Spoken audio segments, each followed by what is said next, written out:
Nah, kebetulan di dalam sebelum sebelum awal masuk penjara itu kan saya waktu itu kan awalnya pernah dimasukkan ke dalam blok penampungan istilahnya itu. Nah, dalam blok penampungan di situ saya juga sempat ada orang Kristen gitu. Ada orang Kristen kan saya injilin secara untuk supaya jadi mualaf gitu kan. Saya ajarin ngaji sedikit-sedikit meskipun saya nggak banyak gitu kan.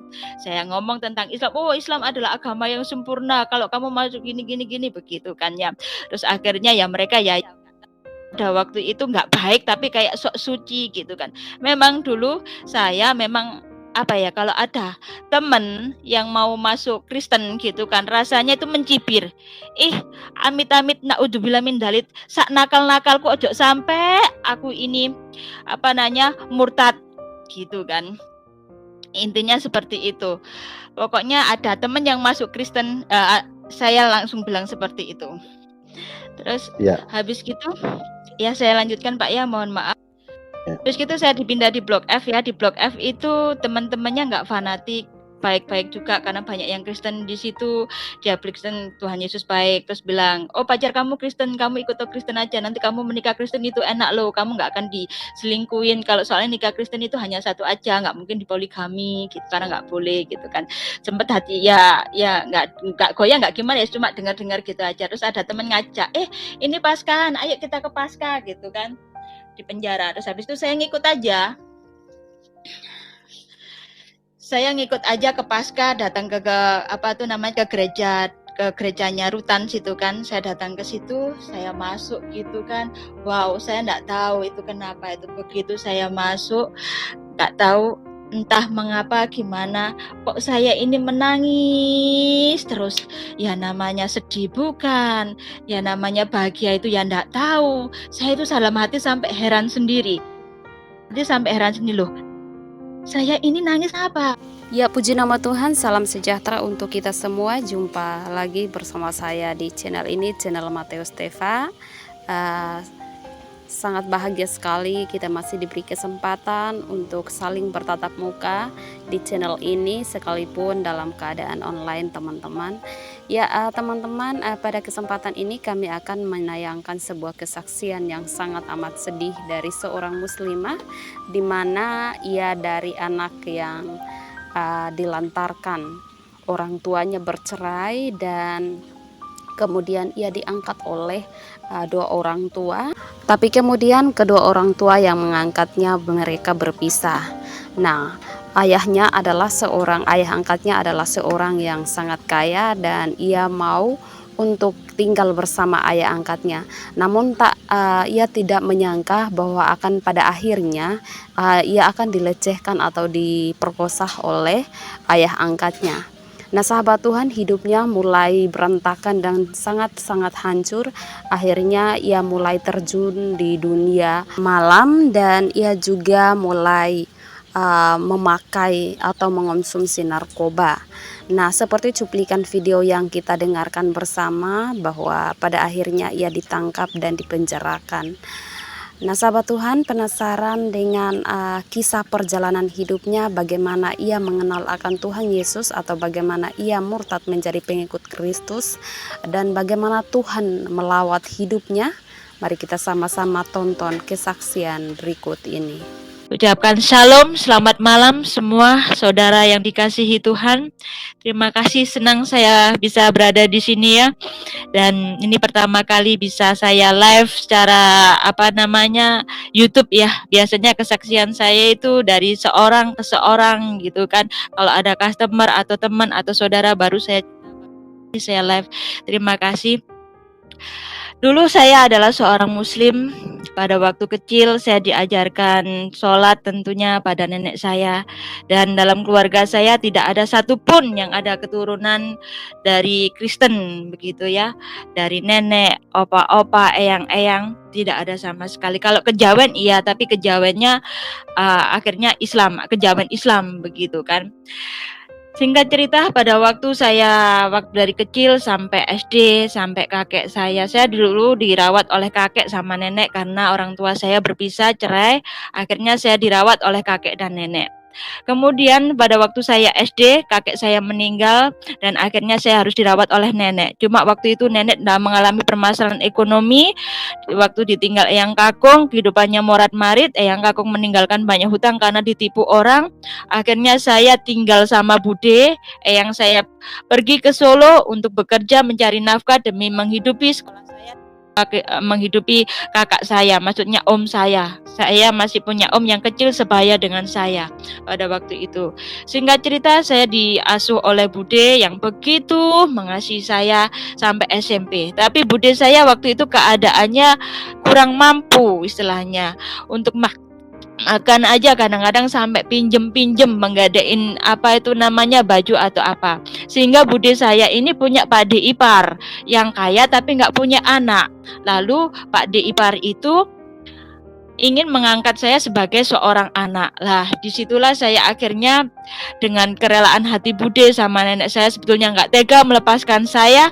Akhirnya saya tinggal sekolah diasuh oleh Pak D dan Bude angkat itu. Singkat cerita, Pak D dan Bude angkat memang kaya, tapi pada waktu itu ada permasalahan juga. Akhirnya saya pun lepas tinggal di situ sendiri. Akhirnya tinggal sama Pak D, suaminya Bude saya itu.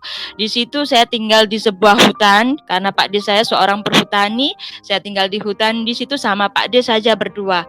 Nah, di situ saya awalnya jatuh mengenal tentang apa itu narkoba, apa itu merokok. Begini ceritanya, pada dasarnya dulu saya seorang yang baik, istilahnya ya suka apa namanya itu belajar, nurut sama guru. Dalam keluarga saya pinter lah, dalam keluarga paling enggak saya bisa mengaji lah meskipun enggak lancar-lancar amat, kebanggaan pada waktu itu. Tapi seiringnya waktu di situ saya mengalami proses yang luar biasa. Mengalami proses luar biasa, saya tinggal di tengah hutan dengan seorang Pak D. Pak D pun juga membawa teman. Sebetulnya saya nggak mau menceritakan ini karena saya pun rindu Pak D saya diselamatkan karena saya saat ini pun juga mengasihi Pak D saya. Nah, saya cerita sedikit aja pada waktu itu bagaimana saya awal jatuh dalam dosa ya. Pada waktu itu Pak D saya memperkenalkan saya merokok, saya ikutin. Tapi Pak D itu mengenalkan saya narkoba, jenis waktu itu koplo ya, ganja saya ikutin, tapi kok ngeliyeng gitu kan. Akhirnya waduh kok ngeliyeng, saya ingat besok saya ujian, enggak deh. Saya pertama kali pakai, saya ngeliyeng, saya nggak bisa bangun 2 hari, saya kapok dan kapok, ipat-ipat nggak mau lagi pakai narkoba. Pada suatu malam kembali Pak D saya ngasih itu maksa. Habis gitu saya curiga, loh kok maksa? Gitu ya, terus akhirnya saya umpetin itu obat di bawah kasur. Apa yang terjadi malam hari pintu saya didobrak. Saya nggak mau menangis cerita ini ya, karena itu sudah dulu. Sekarang saya sudah menang gitu kan. Cuma ini flashback aja awalnya saya jatuh dalam dosa kenapa gitu kan. Terus akhirnya Pak D saya punya pikiran yang buruk. Tetapi pada waktu itu saya dengan sekuat tenaga menyelamatkan diri saya, akhirnya saya selamat. Terus akhirnya malam-malam berikutnya saya takut pulang ke rumah. Saya akhirnya tidur ke rumah teman, mengumpulkan teman cowok-cowok, tak suruh gitar-gitar temenin saya. Meskipun mereka sungkan karena ada Pak D saya paksa mereka ayo, karena yang bisa menemani saya sampai malam hanya teman-teman cowok. Teman-teman cowok kampung-kampung preman-preman malah baik-baik, hormat-hormat sama saya. Terus pada waktu itu saya setiap malam saya ketakutan. Akhirnya itu sampai saya lulus SMA. Saya sampai lulus SMP. Sampai saya lulus SMP, lalu saya kembali ke kota Jombang. Waktu itu saya tinggal di Bojonegoro. Ke kota Jombang, habis gitu saya dibilangin tetangga, kamu Rum, bapakmu itu lo soge, bapakmu itu lo kaya. Coba kamu cari bapakmu di rumah ini gitu kan. Saya berniat mencari papa saya sembunyi-sembunyi gitu, dibantu dengan tetangga-tetangga yang ada gitu kan. Dengan sembunyi-sembunyi, tapi akhirnya ketahuan Bude saya cemburu nangis. Loh Ningrum, kalau sudah ketemu bapaknya nanti gimana aku kan yang besarin, aku yang gini, nanti kalau dia diambil orang gimana gitu kan. Bude itu sayang banget sama saya. Terus pada waktu itu namanya anak kepingin tahu ya, saya carilah bapak itu. Akhirnya suatu saat bapak ketemu, bapak itu papa saya datengin sekolah saya. Waduh keren, pada waktu saya biasanya hidup kekurangan ya. Di sekolah waktu itu saya sekolahnya desa sekali, deso pokoknya di tengah-tengah sawah. Saya sekolah dicariin papa membawa sedan, pada waktu itu belum ada handphone, papa saya sudah pegang handphone. Waktu itu jarang yang punya mobil, papa saya sudah bawa mobil. Nyemput saya ke sekolah, nyari saya dan ingin tahu cari saya. Waduh, saya dipanggil. Waktu itu saya dipanggil oleh kepala sekolah untuk datengin. Rum, ini ada bapak kamu yang mau nyari. Wah, rasanya hati itu gindrang gitu kan. Terus akhirnya singkat cerita saya ketemu dengan papa saya. Saya peluk erat papa saya. Saya perut erat papa saya itu mengasihi saya juga. Terus akhirnya pada suatu saat papa saya cerita sama saya, Rum, jangan kamu pacaran dulu ya. Kamu sebentar tahun, ingat papa ingin menghabiskan waktu-waktu masa-masamu itu sama kamu, karena papa nggak pernah ketemu kamu nggak boleh pacaran dulu, karena papa pengen kamu fokus sama papa karena nggak pernah ketemu. Saya bilang oke, gitu kan, saya senang, secara manusia saya senang gitu kan. Tapi pada waktu itu kesenangan saya nggak bertahan lama. Setelah saya ketahui papa saya, waktu itu saya disuruh tinggal sama mama tiri saya.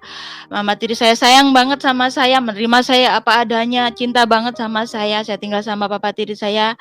Terus pada waktu usia ke-17 tahun, papa saya ingin membuat pesta besar-besaran pada ulang tahun saya diajak ke diskotik. Nah, pada waktu itu saya kan sekolah di desa, tak kenal namanya diskotik. Diajaklah papa dirayakan diskotik sama teman-teman kantornya. Saya dikasih inek, saya dikasih ya sedikit minuman, habis gitu sambil diawasin gitu kan ya, dikenalin teman-temannya. Saya nggak berpikiran macam-macam. Papa cuma bilang gini, Rum, kalau kamu ke diskotik hanya sama papa, karena papa takut kalau kamu sama yang lain kamu salah jalan. Papa hanya ingin saat ini kamu biar tahu, oh ini loh dunia luar, oh gini loh kalau papa kerja itu ke diskotik bukan untuk apa-apa, bukan main cewek, tapi untuk entertain klien seperti itu. Saya percaya aja pada waktu itu. Terus singkat cerita, setelah saya ulang tahun selesai dirayakan di diskotik, saya tidur di hotel satu kamar dengan papa saya. Ini agak memilukan sebetulnya, cuma saya sensor ya. Apa yang terjadi? Ternyata di luar dugaan saya, papa saya jatuh cinta sama saya. Saya kagetnya luar biasa. Saya disuruh lepas baju, saya kaget. Lalu akhirnya saya sembunyi di kamar, ngumpet, nggak keluar-keluar. Saya nggak ceritakan mendetailnya karena saya nggak mau sedih ya. Ngumpet di dalam kamar mandi, nggak mau keluar sama sekali. Saya sensor ya. Terus akhirnya saya bisa bertahan malam itu. Hati yang hancur. Ya, secara manusia kecewa. Terus akhirnya saya pulang bersama papa. Pada waktu itu saya sudah nggak hormat lagi kepada papa, sudah enggak. Akhirnya saya pulang ke rumah, saya nggak mau pulang ke rumahnya papa. Saya mau pulang ke rumahnya budi saya. Karena di dalam rumah budi saya merasakan ketenangan cinta. Tetapi namanya budi saya nggak ada uang. Yang saya pun nggak ada uang menyekolahkan saya. Mau nggak mau saya harus pulang ke rumah papa untuk minta sangu uang sekolah. Akhirnya saya nggak pulang ke rumahnya papa saya. Gimana saya caranya ini bisa pulang cari bawa uang. Akhirnya saya itu nggak tahu kok bisa punya kenalan om-om. Nah, yang punya kafe. Di situ saya kenalan, saya deketin, saya dikasih uang. Meskipun nggak ngapa-ngapain, nggak sempat sama dikasih uang. Itu saya pura-pura pulang ke rumah ini dikasih papa, padahal saya nggak. Setiap kali saya disuruh pulang, saya nggak pulang. Saya setiap kali disuruh pulang ke rumah papa, saya nggak pulang. Karena nggak berani, nggak takut. Karena setiap saya pulang, papa pasti ingin melakukan sesuatu yang jahat bagi saya. Terus akhirnya lama-lama saya nggak kuat. Akhirnya saya itu ketemu seorang pria yang kos tinggal di rumah saya, di rumah budi saya. Akhirnya orang itu, nah inilah saya masuk dalam narkoba lebih lanjut. Ternyata seorang yang preman, seorang yang tidak bagus, gumbulannya itu berandal-berandal, preman-preman. Saya kenal, dia pura-pura dia ngomongnya duda ke saya, padahal belum duda. Nah, pada waktu itu terus saya akhirnya nyabu sama dia juga. Pada waktu itu saya pakai narkoba menghilangkan stres, kedepresian. Saya kalau diajak nyabu is oke lah, karena pada waktu itu kedamaian saya hanya dengan memakai narkoba. Hati saya itu damai. Terus singkat cerita, sampai laki-laki ini jatuh cinta sama saya, terus akhirnya ngajak kabur saya. Ngajak kabur saya, akhirnya saya itu dijual. Ya nggak tahu, saya kayaknya nggak sadar, waktu itu saya 17 tahun. Saya itu dijual ke mucikari. Nah, disitulah saya kenal klub malam, disitulah saya kenal kepelacuran, dijual ke mucikari pada waktu itu. Saya sempat hamil pada waktu itu ya, sempat hamil dan sempat hamil pada waktu keadaan hamil itulah saya dijual, disuruh tidur ke orang laki-laki demi menghidupi kebutuhan saya, gitu kan. Dan pada waktu itu ya saya nggak tahu kok nurut aja gitu ya. Pada waktu itu wis pokoknya namanya pikiran blank atau apa yang digini-ginikan, nurut aja. Terus pada waktu, singkat cerita, pada waktu saya itu bekerja malam saya yang kerja habis-habisan, habis gitu saya pergi melayani klien gitu, melayani seseorang, uang saya dihabiskan sama wanita lain. Lah di situ ada yang bilangin saya bahwa laki-laki itu enggak baik gitulah. Laki-laki itu enggak baik. Terus akhirnya saya pergi meninggalkan dia. Saya kenal seseorang lagi. Di situ ya memang saya enggak, di situ mengenal seorang lagi juga, seorang itu memang seorang yang apa namanya sudah beristri gitu kan. Tapi berkat Tuhan enggak sampai bertahan lama, juga saya kembalikan ke istrinya juga. Orang itu beristri. Terus akhirnya saya mengembalikan dia itu ke istrinya, saya down lagi juga. Saya down karena dia sudah punya istri, saya kembalikan dia ke istrinya, saya patah hati karena saya setiap kali berhubungan dengan dia selalu, dia bersama aku bahagia di sini, gimana istrinya ya? Saya kemikiran, dia sama saya gimana istrinya ya? Saat dia sama saya tuh kepikiran istrinya, kasihan istrinya. Jadi mau nggak mau saya lepaskan dia karena saya nggak ada kebahagiaan di situ. Saya lepaskan dia, akhirnya saya putus asa, saya down juga. Akhirnya saya malah jatuh ke narkoba, saya malah jualan juga narkoba gitu kan. Akhirnya singkat cerita saya masuklah ke dalam penjara. Di dalam penjara itu saya awalnya seneng banget karena apa ya, dalam penjara pun saya juga bisa apa itu namanya merasakan kehidupan mewah dan nggak kekurangan gitu kan, bisa pakai narkoba, bisa pakai handphone, bisa ada duit di sana gitu kan, karena di dalam penjara waktu itu saya masih bisa jualan narkoba dan saya masih bisa jualan perempuan begitu kan. Terus singkat cerita pada waktu itu saya di penjara di Rutan Medaeng gitu kan. Lah di situ pada waktu itu ada namanya kebaktian Paskah, tapi sebelum ada Paskah itu saya itu waktu itu punya pacar ya, pacar biasa gitu kan. Saya punya pacar atau teman baik yang seorang Kristen gitu. Kita sama-sama ketangkep narkobanya gitu kan. Seorang Kristen, dia ngajak pendetanya untuk nginjilin saya gitu kan. Dia ngajak pendetanya nginjilin saya diajak yuk ketemu pendetaku yuk. Oke. Saya ketemu aja gitu kan. Pendeta itu nginjilin, jika Mbak percaya Tuhan Yesus adalah juru selamat, Mbak akan dibebaskan dari tahanan ini, hukuman Mbak akan diperingan. Dalam hati saya ketawa, wong saya ini itu masih seneng di sini kok, ngapain apa keluar cepet-cepet, pikir saya begitu. Habis gitu pulang saya dikasih sangu sama pendeta, pulang kembali ke sel, uangnya tak belikan sabu-sabu gitu kan. Demikian sampai berulang-ulang berkali-kali pendeta itu datengin. Terus akhirnya suatu saat saya masih belum kenal terima Tuhan Yesus, tapi uangnya pendeta saya terima gitu kan. Akhirnya Mak ngomong begini, wes Mbak, nek sampean gak percaya Tuhan Yesus, ingat suatu saat nek sampean ada masalah, berbeban berat, butuh pertolongan, minta pertolongan pada siapa-siapa nggak ada jawaban, minta tolong pakai dua agama. Tuhan yang mana yang menjawab doanya Mbak, yaitu Tuhan yang benar yang harus Mbak ikutin. Habis gitu ya dia ngomong begitu, dalam hati saya yang nggak nyantol sebetulnya waktu itu. Singkat cerita, waktu itu sudah selesai. Nah, kebetulan di dalam sebelum awal masuk penjara itu kan saya waktu itu kan awalnya pernah dimasukkan ke dalam blok penampungan istilahnya itu. Nah, dalam blok penampungan di situ saya juga sempat ada orang Kristen gitu. Ada orang Kristen kan saya injilin untuk supaya jadi mualaf gitu kan. Saya ajarin ngaji sedikit-sedikit meskipun saya nggak banyak gitu kan.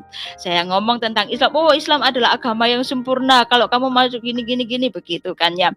Terus akhirnya ya mereka ya pada waktu itu nggak baik tapi kayak sok suci gitu kan. Memang dulu saya memang apa ya, kalau ada temen yang mau masuk Kristen gitu kan, rasanya itu mencibir. Amit-amit naudzubillah min dalit, sak nakal-nakalku ojo sampai aku ini apa namanya murtad gitu kan. Intinya seperti itu. Pokoknya ada temen yang masuk Kristen, saya langsung bilang seperti itu. Terus singkat cerita, kemudian saya dimasukkan di blok F. Di blok F itu, Pak, sebentar mohon izin anak saya sebentar.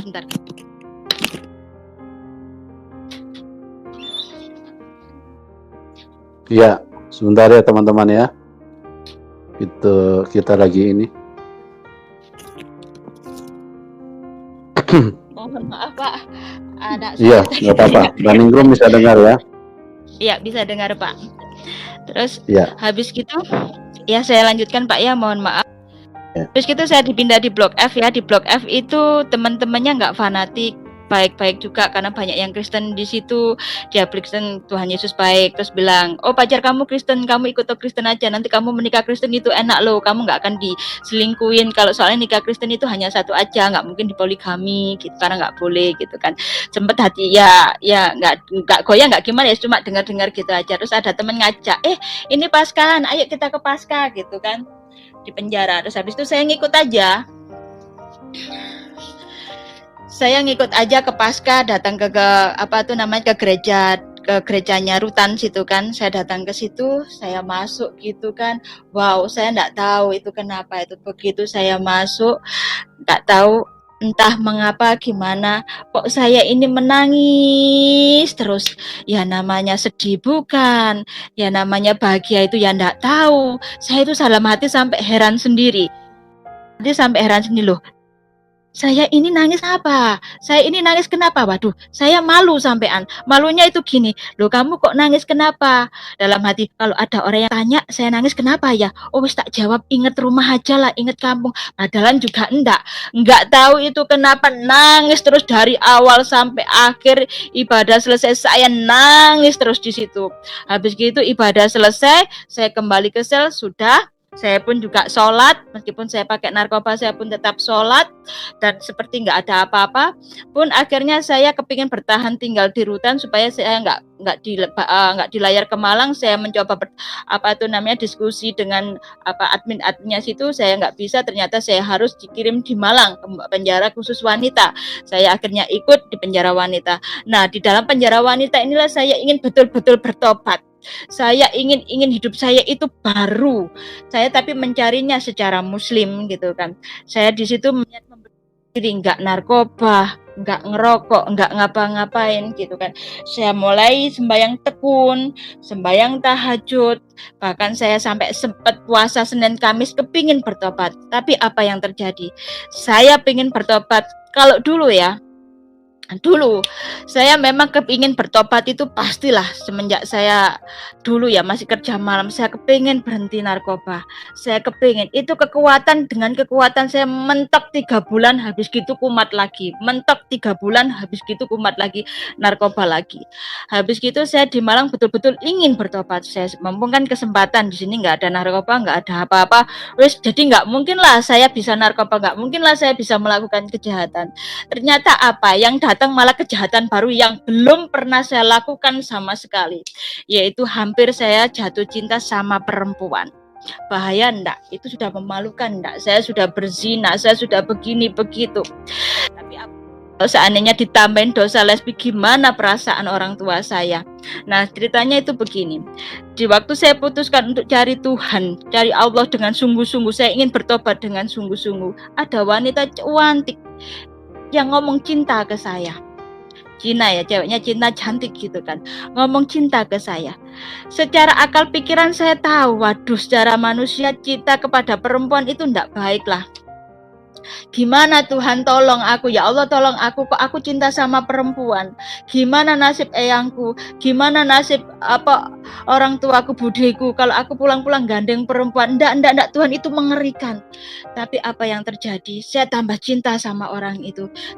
Nah, akhirnya saya buat berdoa, saya sampai sholat tahajud, minta tolong sama Tuhan. Tuhan tolong lepaskan aku dari dosa ini. Apa yang terjadi? Dosa itu makin mendalam.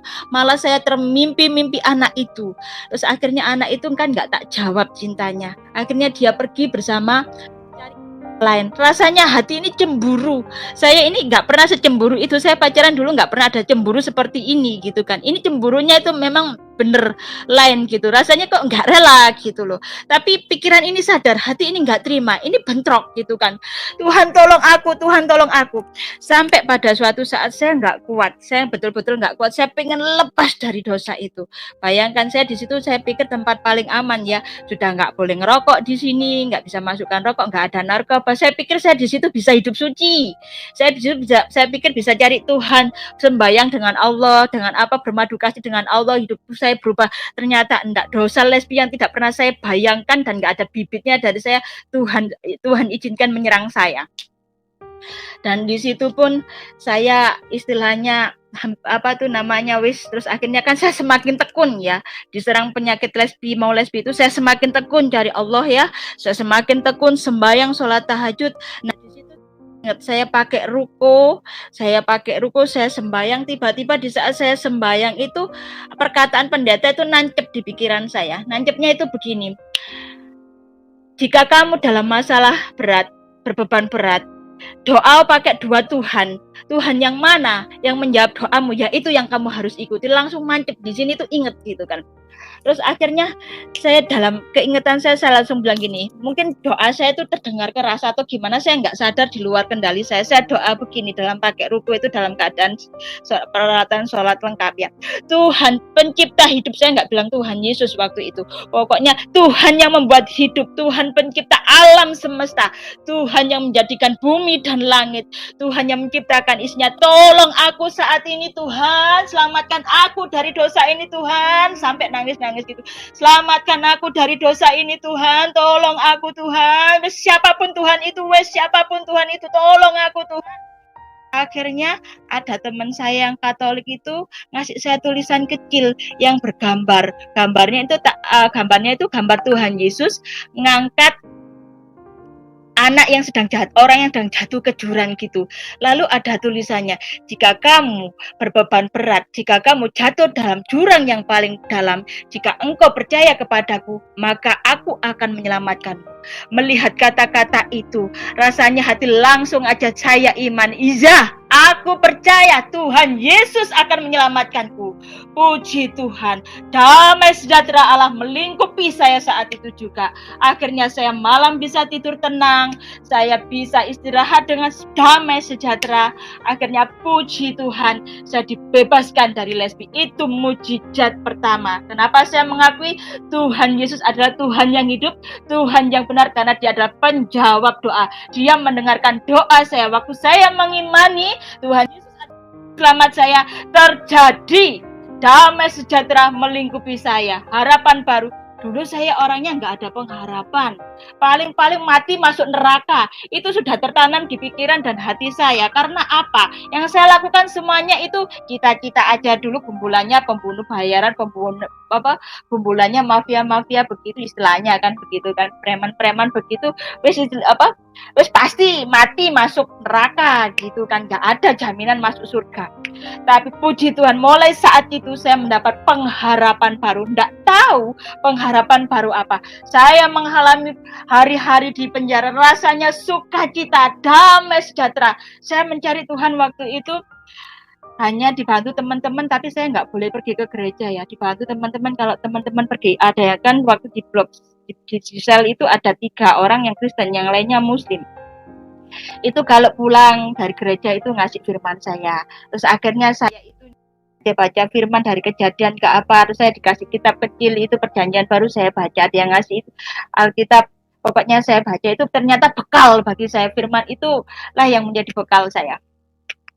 Terus akhirnya pada waktu itu sukacita, terus akhirnya lama-kelamaan itu ada ketua premannya di situ yang dengar saya masuk Kristen gitu kan. Saya didatengin, Dek, apa Bu, dengar-dengar sampean sudah masuk Kristen ya. Dalam hati diet, secara manusia takut mengakui. Tetapi puji Tuhan, sebelum saya dihadapkan dengan ibu itu, semalam saya sudah membaca firman Tuhan yang mengatakan, barang siapa yang mengakui aku di depan manusia, maka aku akan mengakui di depan Bapakku yang di surga. Barang siapa yang menyangkal aku di depan manusia, maka aku tidak akan mengakui di depan Bapa yang di surga. Firman itu tiba-tiba ingat, langsung saya sadar, ya Bu, saya sudah masuk Kristen. Ternyata apa yang terjadi, si preman gitu, oh iya, enggak apa-apa, kembalikan aja peralatan sholatnya, karena kebetulan dulu peralatan sholat dia yang ngasih gitu kan. Terus akhirnya sampailah berita itu juga ke ke ibu-ibunya ke petugas-petugas lapas. Akhirnya saya dipanggil secara pribadi, ya saya jawab iya gitu. Terus akhirnya saya didatangkan guru ngaji. Terus akhirnya saya didatangkan guru ngaji secara pribadi. Jadi saya dipanggil setiap hari, setiap sore diajarin ngaji. Saya cuma iya daripada kelamaan ngobrolnya ya. Dia cerita Tuhan Yesus adalah manusia biasa, daripada saya ngomong debat apapun, karena saya pun juga masih waktu itu saya yai daripada berurusan lama. Lalu ada omongan bahwa saya nggak akan dapat remisi loh kalau kamu masuk Kristen gitu kan. Tidak apa-apa, Tuhan Yesus lah yang akan menjadi remisi, akan memberi remisi saya. Tidak dapat remisi tidak apa-apa, saya bilang begitu kan.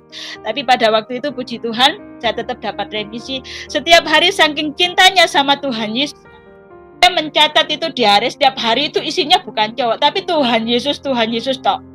Dan tanggal ini aku bersama Tuhan Yesus ini sampai buku diare saya itu penuh. Akhirnya akhirnya datang juga waktu-waktu saya untuk pulang. Sukacita, senang saya kembali ke kampung saya. Saya kembali ke kampung saya gitu baik-baik, nggak ada yang mengetahui bahwa saya Kristen. Tiba-tiba bude saya ini bersih-bersih kamar saya dan nemu diare itu, ngomong ke eyang saya kalau dibilang sholatnya itu nggak 5 waktu lagi, ada 8 atau 10 kali, soalnya ya banyak lah, ada sholat sunahnya, ada sholat duha, sunat istiqoroh, sunat banyak lah, pokok saking tekunnya itu istilahnya, kalau bisa sehari bisa 7 kali gitu kan, sembahyang serentak. Saya dipanggil langsung, wes bunuh ini room itu, wes memalukan keluarga, wes itu wes pateni dia itu, istilahnya bunuh aja dia itu kan. Langsung saya secara ketakutan, tapi saya yakin nggak mungkin bunuh karena sayang, cuma itu karena emosinya aja, pelampiasannya aja, saking keselnya sama saya gitu, kok bolak-balik bikin masalah gitu kan. Terus akhirnya saya telepon pendeta saya yang menginjilin saya dulu itu, beliau yang membimbing saya. Akhirnya cepat kamu lari ke gereja yang saya tunjukkan. Tapi saya nggak lari ke gereja yang tunjukkan, saya lari ke gereja Surabaya, Petemon. Saya lari ke gereja saya, di situ saya tanya 108 waktu itu operator, ditunjukkanlah gerejanya Petemon di situ. Saya besarkan rohani saya di situ, rohani saya di situ. Tapi saya masih pecandu narkoba waktu itu dan masih penjual perempuan pada waktu itu kan, belum. Mujizat pertama yaitu Tuhan lepaskan saya dari lesbi. Nah, mujizat kedua ini yang akan Tuhan lakukan pada saya. Mujizat keduanya begini, saya datang di gereja, saya tetap beribadah. Tapi namanya teman-teman tahu saya bebas ya, teman-teman pada menyambut, semuanya menyambut saya. Oh, kamu sudah keluar, sudah bebas, ayo kita happy manis gitu kan, senang gitu kan nyabu. Tapi anehnya, setiap sekali saya pakai narkoba, dulu istrinya itu senang happy, tapi ini bawaannya pengen berdoa terus. Nggak tahu yang dinamakan paranoid atau apa, terserah. Pokoknya saya pakai sabu-sabu itu bawaannya berdoa pakai nama Tuhan Yesus. Akhirnya saya nggak jadi lagi. Sudah, Tuhan ampun kapok. Terus pada waktu itu juga, pada waktu ibadah tutup buka tahun, saya ke gereja dulu. Habis ke gereja saya langsung janjian sama teman-teman tuh pergi ke nightclub malam gitulah. Disitulah saya melihat kuasa Tuhan itu nyata dan ajaib bagi saya. Saya pergi ke nightclub, saya minum inek waktu itu. Saya minum inek, saya pun juga minum karena saya waktu itu pingin happy, pingin bahagia gitu kan. Tapi ternyata saya rasakan tidak ada happy sama sekali. Saya minum obat itu, saya merem begini, saya geleng-geleng kepala, berusaha mencari kesenangan, berusaha cari fly. Ternyata apa? Saya dengar suaranya DJ bilang asik, asik, asik. Lalu semua orang bilang nah, enak-enak. Saya buka mata, saya kaget.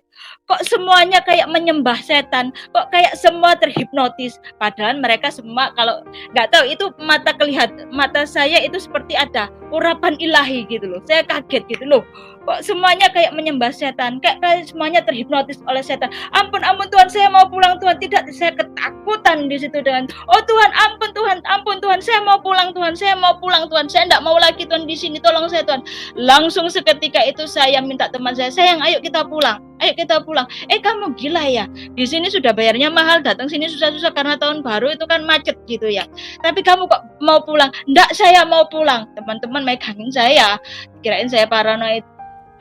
Teman megangin saya nggak boleh pulang. Bayangkan harapan saya di situ saya akan bahagia, rasanya semalam di situ kayak di neraka. Hati saya terus berdoa, nggak tahu ya kali ini itu on tapi doa terus, oh Tuhan Yesus ampuni aku, oh Tuhan Yesus tolong aku, sampai matahari terbuka, diskotik tutup, saya akhirnya bisa pulang lega. Saya pulang ke kos-kosan pendeta, saya telepon, Ruth kamu di mana? Saya on Om, cepat kamu datang gereja ikut pelan. Loh saya ini on Om, tidak apa-apa kamu ke gereja aja.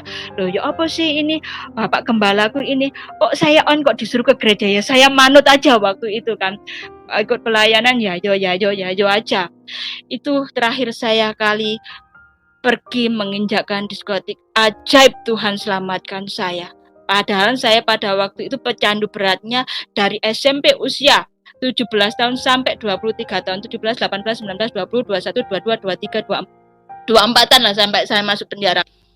Candu narkoba mentok saya paling lama itu enggak pakai narkoba dengan kekuatan sendiri ya, dengan kekuatan Allah waktu itu mungkin ya, tapi dengan kekuatan saya mentok paling 3 bulan enggak pakai narkoba. Tapi puji Tuhan saya sekarang sudah ikut Tuhan 14 tahun.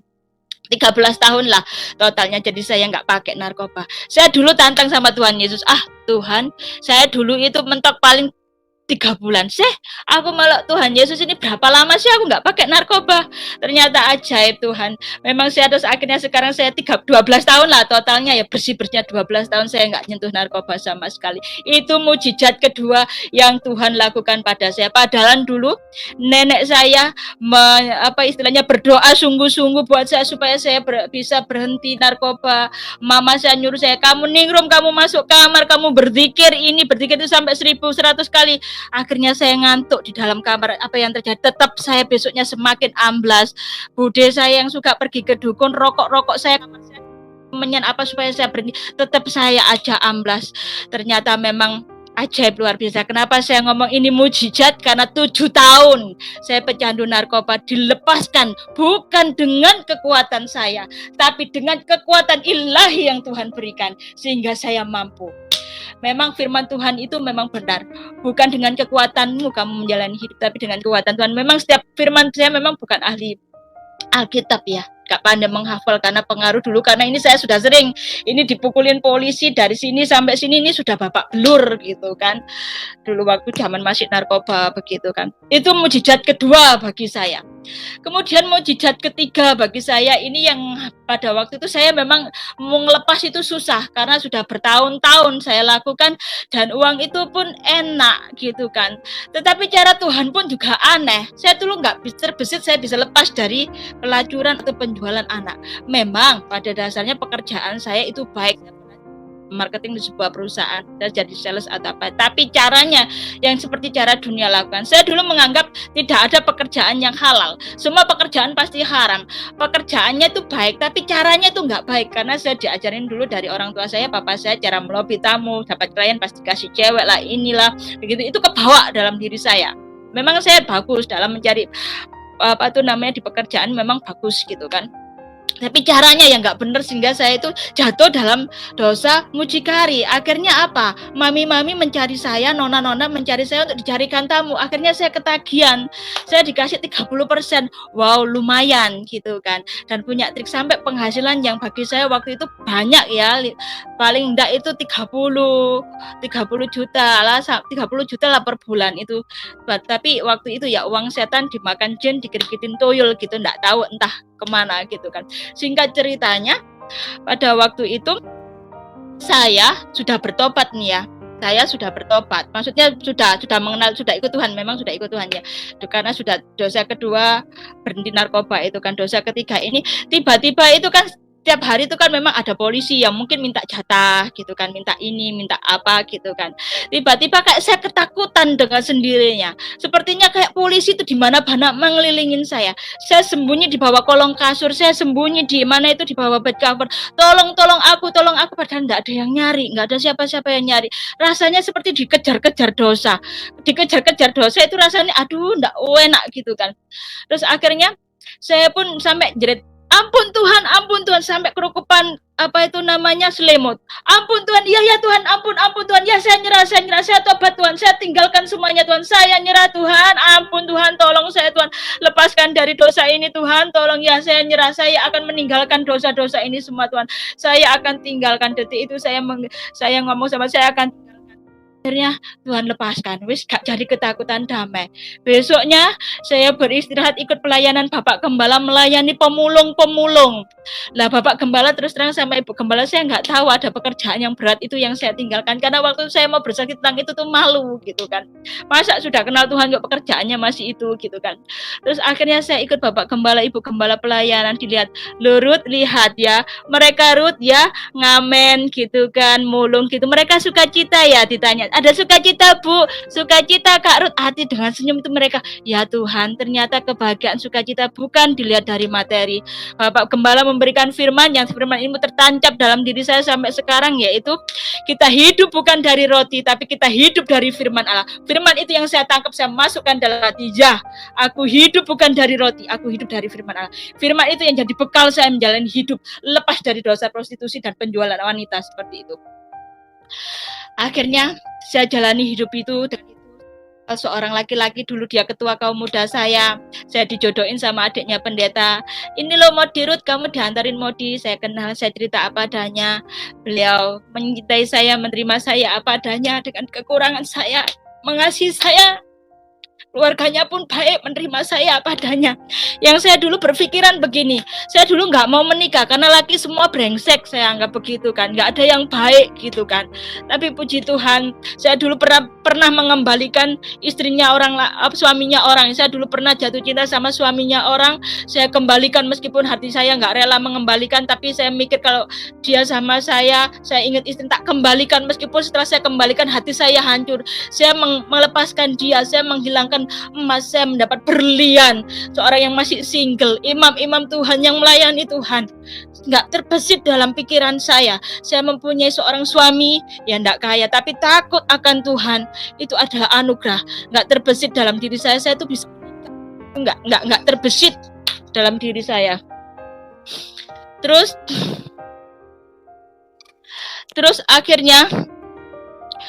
akhirnya saya di situ menikah, saya jalani kehidupan, suami saya bisa mencukupi kehidupan saya. Akhirnya itulah mujizat ketiga yang Tuhan berikan sama saya. Akhirnya saya bisa menjadi seorang istri, saya tidak diizinkan bekerja oleh suami saya menjadi seorang ibu rumah tangga yang baik sampai saat ini. Meskipun pada saat kemarin ya, 10 tahun kami menikah, kehidupan suami saya ekonomi tinggi, dan saat ini suami saya mengalami pandemi. Di sini suami saya mengalami pandemi, semua global merasakan. Di sini iman istri, jadi saya menyemangati suami saya yang harus bangkit. Saya pun kesaksian ini ya, saya itu kan dulunya nggak pernah kerja halal ya. Di saat pandemi saya membantu suami saat suami nggak bisa bekerja. Di saat pandemi saya bisa menghasilkan uang 3 juta per bulan. Itu saya sukacita dan menangis. Saya sukacita dan menangis luar biasa. Tuhan, kok aku bisa cari kerja halal. Lain kalau dulu dikasih uang suami, itu lain gitu kan. Akhirnya puji Tuhan, Tuhan berikan, ya Tuhan menjadikan saya seperti saat ini. Inilah kesaksian saya, dan banyak-banyak mujizat ada. Begitu. Ini tadi suami saya telepon, enggak tahu ada apa. Itulah. Aku datang bukan untuk memanggil orang benar, tetapi orang berdosa supaya mereka bertobat. Ya, puji nama Tuhan, demikianlah kesaksian yang sudah kita dengarkan bersama dan juga firman Tuhan yang sangat luar biasa yang sudah kita dengarkan bersama, bahwa kita percaya bahwa Tuhan Yesus datang untuk menolong atau datang untuk menebus akan setiap dosa-dosa umat manusia. Kita harus mengetahui bahwa darah Yesus akan menyucikan setiap orang yang percaya kepada Tuhan Yesus. Apapun dosa yang kita lakukan, asalkan serahkan diri seutuhnya kepada Tuhan. Sebab Tuhan datang bukan untuk orang-orang benar, melainkan datang untuk menebus akan setiap dosa-dosa orang-orang yang berdosa. Ya sahabat Tuhan, kiranya kesaksian ini dapat memberkati kita semua, dan Tuhan Yesus terus melawat akan saudara yang sudah bersaksi. Tuhan Yesus terus melawat, Tuhan Yesus terus mengawal, dan Tuhan Yesus terus memberkati. Ya sahabat Tuhan, demikianlah kesaksian ini. Sekian dan terima kasih. Salam, sampai jumpa.